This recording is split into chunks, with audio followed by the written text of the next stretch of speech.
जय भीम। बहुजन समाज पार्टी 4 राज्यों में गांव चलो यात्रा शुरू कर रही है 30 मार्च से। ये 4 राज्य हैं मध्य प्रदेश, छत्तीसगढ़, राजस्थान और तेलंगाना। इन चारों राज्यों में इसी साल चुनाव होने हैं, इसलिए ये राज्य काफ़ी अहम है। हमारे साथ है रामजी गौतम जी, जो इन चारों राज्यों के प्रभारी हैं, साथ ही राज्यसभा के सदस्य हैं, पूर्व नेशनल कोऑर्डिनेटर रह चुके हैं, पार्टी के राष्ट्रीय उपाध्यक्ष भी रह चुके हैं। सर, बहुत बहुत स्वागत आपका, वक्त दिया आपने। ये जिस यात्रा का जिक्र कर रहे हैं आप, क्या है ये यात्रा?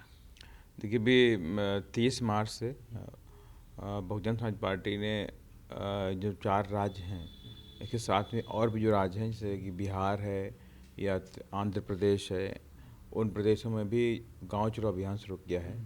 जो कि मैक्सिमम हमारा जो वोटर है वो गांव से कनेक्ट होता है, गांव में ही रहता है, तो वहीं से हम ज़्यादा जीत के आते हैं।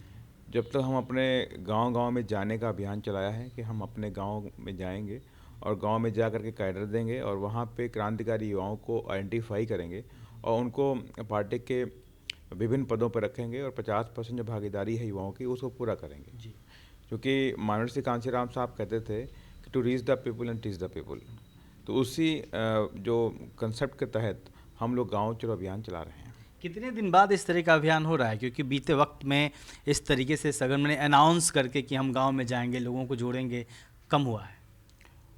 इस तरह का कोई पर्टिकुलरली हमने कोई मतलब इस कंसेप्ट को लेकर नहीं चले। गांव में कैडर हुए, गांव में मीटिंगें हुई, लेकिन हमने कोई एक पंचलाइन नहीं दी। लेकिन अब हम, चूँकि ये सोशल मीडिया का ज़माना है, हाईटेक का ज़माना हो गया है, तो हमने एक पंचलाइन को आइडेंटिफाई किया और पंचलाइन को जनरेट करके उस पंचलाइन के तहत इस बात को निकाला कि गाँव चलो अभियान। और गाँव चलो अभियान के तहत अब हमारे जितने ही पार्टी के जो वरिष्ठ कार्यकर्ता हैं, चाहे वो जिले कमेटी के लोग हों, चाहे वो स्टेट के बॉडी के लोग हों, चाहे स्टेट कोऑर्डिनेटर हों, ये सारे लोग डेली 1 से 2 गांव के अंदर जाने का काम करेंगे। सर, इन चारों राज्यों में जहां ये कार्यक्रम आप चला रहे हैं, चुनाव होने हैं इस साल, बसपा कहाँ खड़ी है इन चारों राज्यों में चुनावी राजनीति में देखें तो? देखिए, पहले भी ऐसी बातें आती थी कि राजस्थान में बसपा कुछ नहीं है और यहाँ तक कि टीवी के सर्वे में बसपा को 0 आंका गया, मध्य प्रदेश में भी आंका गया।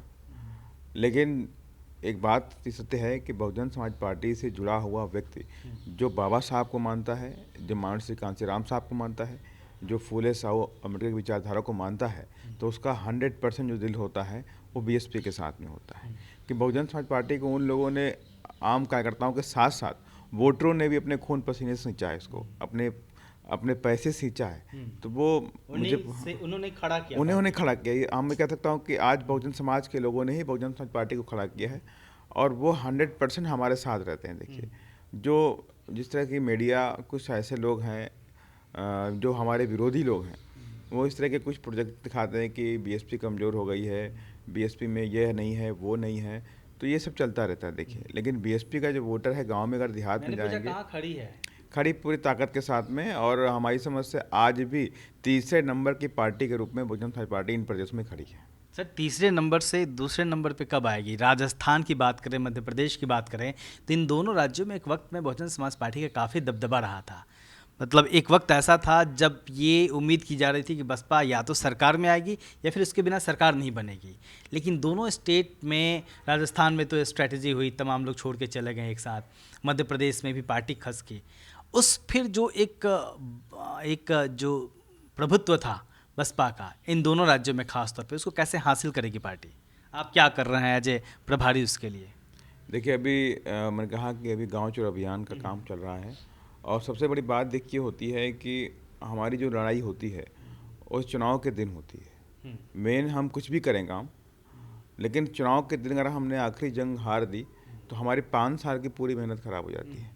तो जो गांव चलो अभियान जो किया जा रहा है उसमें हमने पहले ही कहा कि हमने क्रांतिकारी युवाओं को आइडेंटिफाई किया है और हर बूथ पर 5 से 10 यूथ जो ताकत में मजबूत होने चाहिए, जिनके हाथों में ताकत होनी चाहिए, मानसिक रूप से ताकत होनी चाहिए, जो लड़ सके, जो वक्त पड़े तो झंडा और डंडा, झंडे में डंडा लगा के खड़ा रहे। तो ऐसे लोगों को हम आइडेंटिफाई करके वहाँ पर जो जिस दिन वोट पड़ेगा अपने वोटों को डलवाने का काम करेंगे, वही असली जंग देख होने वाली है। मेन वोट का काम होता है, वोट पड़ गया फोकस कर रहे हैं। उस पर फोकस कर रहे हैं हम। देखिए, हमें बूथ को जीतने का प्लानिंग करके हम लोग उस पर आगे की तरफ बढ़ रहे हैं। तेलंगाना में सर काफ़ी आरएस प्रवीण ने आईपीएस छोड़ा, पार्टी ज्वाइन किया, आपका भी काफ़ी अहम योगदान रहा उनको पार्टी में लेके आने में, और जिस तरीके से वो सक्रिय हैं, लगातार मार्च कर रहे हैं, वहाँ पे क्या संभावना है? क्योंकि साउथ इंडिया में एक वहाँ पे जो कल्चर है यात्रा निकालने का, बहुत अलग अलग पार्टियां जो हैं यात्रा निकालती हैं। तो Bahujan Samaj party tradition type का है। तो बहुजन समाज पार्टी के प्रदेश अध्यक्ष जी ने, प्रवीण जी ने भी एक यात्रा निकाली, बहुजन राज्य अधिकार यात्रा, जो 300 दिनों तक चली है। अभी 300 पूरे नहीं चल रही, कंटिन्यूस चल रही है। ऐसे ही यात्रा आंध्र प्रदेश में वहाँ के जो प्रदेश अध्यक्ष हैं परम ज्योति जी ने विशाखापट्टनम से स्टार्ट की, वो भी प्रकाशम तक जा रही है। तो उनका भी गोइंग चल रहा है और 21 अप्रैल को उनकी यात्रा ख़त्म होगी मदनपल्ली में। वहाँ पे एक बड़ी सभा बुलाई जा रही है पार्टी कार्यकर्ताओं की। तो इस तरह से दोनों प्रदेशों में यात्राएं चल रही हैं। और यही बात जो छत्तीसगढ़ है, मध्य प्रदेश है, राजस्थान है, इन तीनों प्रदेश के अंदर पहले गांव चलो अभियान का आरंभ कर दिया गया है, जो करीब करीब 45 दिन तक चलेगा। 45 दिन के बाद फिर हम लोग यात्रा निकालेंगे, बहुजन राज्य अधिकार यात्रा यहाँ भी निकाली जाएगी। इन तीनों प्रदेशों के अंदर कंटिन्यूस चलेगा। और उसके बाद उसी के बीच में हम लोग तीनों प्रदेशों में, चारों प्रदेशों के अंदर आदरणीय बहन जी की बड़ी बड़ी सभाओं का आयोजन भी कर रहे हैं। आर एस प्रवीण के तेलंगाना में बसपा के साथ आने से फर्क पड़ा क्यों? No doubt. देखिए, जो इस बात को लग रहा था कि कहीं ना कहीं समय लोकल लीडरशिप, स्ट्रांग लीडरशिप की कमी है, वो लोकल स्ट्रांग लीडरशिप की जो गैप था उन्होंने पूरा किया है। आज जो बहुजन समाज जो चाहने वाले लोग हैं, आज उनको भी लगता है कि अब बीएसपी वहाँ मजबूत हो गई है। तो लोग घरों से निकल रहे हैं, छात्र घरों से निकल रहे हैं, छात्राएं घरों से निकल रही हैं और बीएसपी को सपोर्ट कर रही हैं। तो इसका हुजूम सा दिखाई पड़ रहा है चारों तरफ। आपने एक जिक्र किया बातचीत में कि आज हाईटेक जमाना है, जिसके चलते आपने पंच लाइन के साथ ये यात्राएं शुरू की। बीएसपी कब हाईटेक हो गई? बीएसपी हाईटेक हो चुकी है। देखिए, आज बहुजन समाज पार्टी का जो एक एक कार्यकर्ता हाईटेक हो चुका है। उनके हाथ में मोबाइल है, सोशल मीडिया है, फेसबुक, इंस्टाग्राम, व्हाट्सअप। और जो बहुजन समाज पार्टी का जो कार्यकर्ता है अपने स्तर पर हर जगह। लेकिन सर, लोकसभा चुनाव के दौरान हम लोग उत्तर प्रदेश के जब चुनाव थे, लोकसभा चुनाव थे, तो कवर कर रहे थे।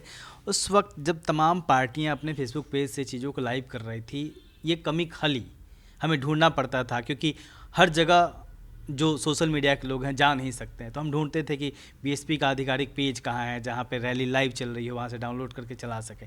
वो चीज़ खली, उस चीज़ को, कमी को पूरा कर लिया आप लोगों ने? हाँ, अभी यूट्यूब चैनल बना दिया गया है। अब जिस तरह की जो भी रैली होंगी आदरणीय बहन जी की, वो सारी रैलियाँ यूट्यूब के चैनल के माध्यम से डायरेक्ट रिले की जाएंगी। देखिए, और भी फेसबुक का अभी एक पार्टी का जो ऐप भी बनाया जा रहा है, उस पर भी काम चल रहा है। और आगे संभावना पूरी है कि जब आदरणीय बहन जी की रैलियाँ होंगी तो उन रैलियों को भी फेसबुक के माध्यम से डायरेक्ट हम लोग पूरे देश में चलाने का काम इतना करेंगे। देर क्यों कर दिया आप लोगों ने? देखिए, बहुजन समाज पार्टी और बहुजन समाज के पास, दोनों लोगों के पास सीमित संसाधन होते हैं। इन सीमित संसाधनों से हम बड़े बड़े काम करने का प्रयास करते हैं। लेकिन जब सर संसाधन नहीं थे तो पार्टी ने वो मकाम हासिल किया, और तो अब तो पहले की तरह तो संसाधन कम से कम बेहतर तो हैं। देखिए, मुकाम बिल्कुल हासिल किया, मैं बिल्कुल कहता हूँ। लेकिन अब आप समझ लीजिए, दुश्मन जब अपनी गलत पॉलिसीज़ के स्ट्रेटजी से काम करता है, तो उसने सबसे पहले क्या कि बहुजन समाज पार्टी का जो ताकत थी, बहुजन समाज, उनको तोड़ने का प्रयास किया, जात को जात से लाने का काम किया। और उसका ही दुष्परिणाम रहा कि हम लोग थोड़ा कमज़ोर हुए। लेकिन ये ज़रूर है कि आज पूरे देश के अंदर जब बहुजन समाज के लोगों को एहसास हुआ कि हम लोगों की जो असली पार्टी है बहुजन समाज पार्टी है।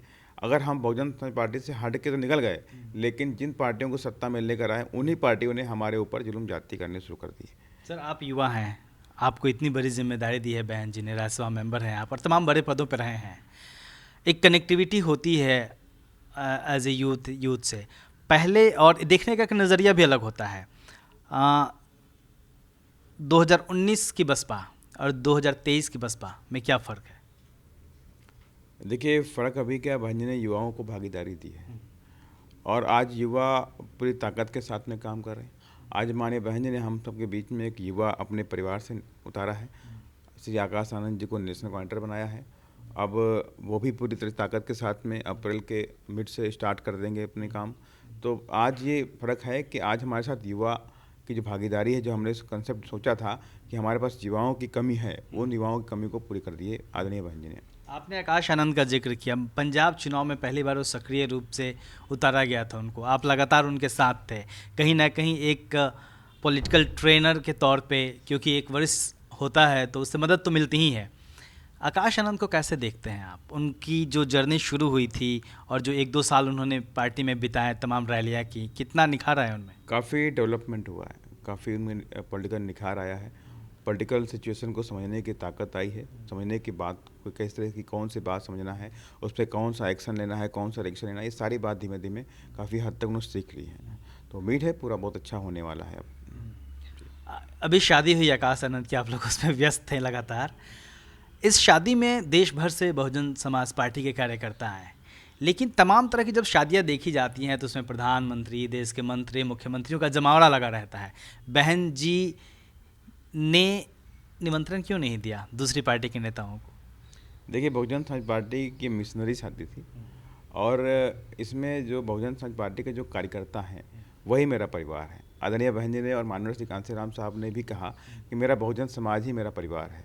तो जो हमारी विचारधारा को मानने वाले लोग हैं, जो हमारे समर्थक लोग हैं, जो हमारे वोटर लोग हैं, उन्हीं में से चिन्हित करके लोगों को बुलाया गया था और चिन्हित करके बुलाया गया था, लेकिन बाद में तो काफ़ी लोग वहाँ पे आ गए, तो हमने किसी को मना नहीं किया। ओपन टू ऑल टाइप हो गया वो। ऑल हो गया, जस्ट लाइक एक रैली सा हो गया। सभी ने खुशी मनाई और सारे लोग, गरीब से गरीब कार्यकर्ता भी उस शादी में शरीक हुआ।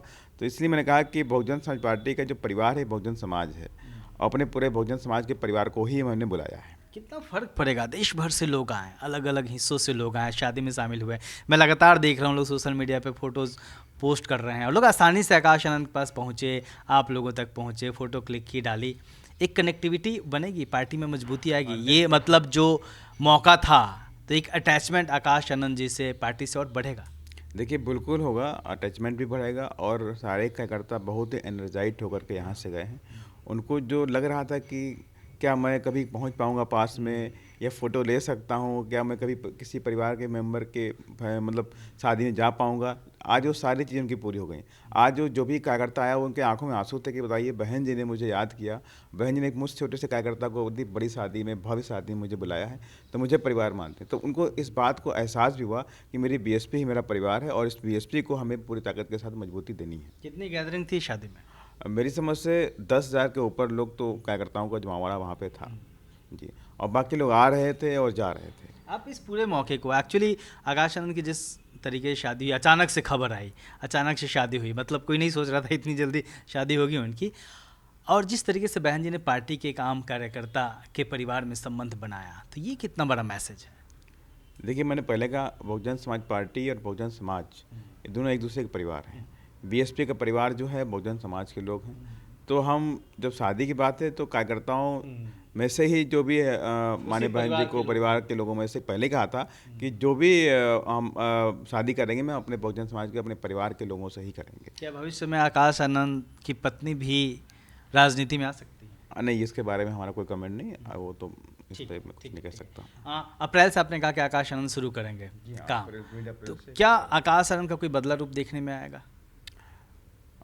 देखिए, ज़्यादा मैच्योर? नहीं, मैच्योर तो हैं ऑलरेडी, वो मैच्योर हैं पूरी तरह से और पूरी ताकत के साथ में काम करते दिखाई पड़ेंगे आपको, ये मैं इतना कहूँगा। आखिरी सवाल सर, अभी क्या चुनौतियां हैं बहुजन समाज पार्टी के सामने, जिसको लेके आप लोग चल रहे हैं कि नहीं, इस चुनौती से निपटना है और पार्टी को आगे बढ़ाना है? बहुत अच्छा सवाल आपने पूछा लास्ट में, क्योंकि आज बहुजन समाज पार्टी के सामने चुनौतियां हैं और चुनौतियां कौन हैं? चुनौतियां वैसी हैं जैसे बाबा साहब के सामने कजरोलकर बन के आए थे और माननीय श्री कांशीराम साहब के जो साथ चलने वाले लोग, वो लोगों ने बामसेब को तोड़ा, उनको साथ छोड़ करके चले गए। ऐसी चुनौतियां हमारे सामने आज दिखाई पड़ती हैं कि आज बहुजन समाज से ही कुछ लोग विरोधी पार्टियों से मिल करके बहुजन समाज पार्टी को कमज़ोर करने में लगे हुए हैं। और मैं उनसे बताना चाहता हूं, अगर बहुजन समाज पार्टी कमज़ोर हो गई तो आपके संवैधानिक अधिकारों को कोई बचा नहीं सकता, संविधान को कोई बचा नहीं सकता। आज बीएसपी की देन है कि आप मोच रखने के काबिल बने हैं, कुर्सी पे बैठने के काबिल बने हैं, वरना आप अपने पुरखों से पूछिए कभी वो चारपाई पे बैठते थे क्या? कभी कुर्सियाँ मिलती थी उनको? लेकिन सर, इस तरह की खबरों पे बीएसपी ज़मीन पे आंदोलन करती हुई नहीं दिखती। देखिए, आप सबको पता है कि मैंने पहले कहा कि आंदोलन माननीय श्री कांशीराम साहब ने बहुत करे। आंदोलन करने के लिए DS4 बनाया गया। जब आंदोलनों का काम पूरा होगा, DS4 का काम पूरा हो गया, तो DS4 को बंद कर दिया गया। और जब बात यह है कि आज हमारे MP, आज हमारे MLAs पूरे देश के अंदर हैं, तो बाबा साहब ने भी कहा था कि आप अपनी बात उस प्लेटफॉर्म पर रखिए जहाँ से पूरे उस प्लेटफॉर्म से आपकी आवाज़ पूरे देश में जाए और जहाँ पे उसका प्रभाव पड़े। जब हमारे पास एमपी एमएलए नहीं थे तो हम रोड पे जा करके संघर्ष कर रहे थे। आज हमारे पास एमपी एमएलएज हैं, हम गरीबों की बात, अत्याचार की बात, एजुकेशन की बात, कोई भी बात होती है उन सारी बातों को हम राज्यसभा के अंदर और उन सारी बातों को लोकसभा के अंदर और संबंधित प्रदेशों के अंदर हमारे विधायकगण विधानसभा में उठाने का काम करते हैं। ये इम्पोर्टेंट है, Important जहाँ ये से है। चीज़ें बने। जहाँ से चीज़ें बने, जहाँ पूरा देश जानता है, पूरे देश का अमला सुनता है, वहाँ के अधिकारी सुनते हैं, वहाँ के मंत्री, मुख्यमंत्री, प्रधानमंत्री सुनते हैं, तो वहाँ से एक्शन होने वाला है। ना कि हम रोड ब्लॉक करेंगे जा करके पुलिस वालों को बोलेंगे। डीएम को ज्ञापन देने से DM कुछ को नहीं ज्ञापन होगा, क्या सीधे होने वाला? सीधे पीएम से आप संवाद करिए। सीधे हम आपको लगातार देखा, मैंने राज्यसभा में फॉलो किया, मैंने आपको लगातार आप इन मुद्दों को उठाते रहे। सर, अभी कुछ दिन पहले खबर आई थी कि बीएसपी आईटी सेल बना रही है, स्टेट का अलग, सेंट्रल का अलग, कितनी सच्चाई है इसमें? हाँ, इस पे काम चल रहा है और बहुत जल्दी ये सारी बातें आपके सामने दिखाई पड़ेंगी। ओके, काम चल रहा है। जी बिल्कुल। बहुत बहुत शुक्रिया सर। और 4 राज्यों में जहाँ प्रभारी हैं वहाँ पार्टी बहुत बेहतर प्रदर्शन करे और पूरे देश में बेहतर प्रदर्शन करे। धन्यवाद। जय हिंद। जय भीम। तो कैमरामैन वीरेंद्र के साथ मैं अशोक दास, दिल्ली दस्तक।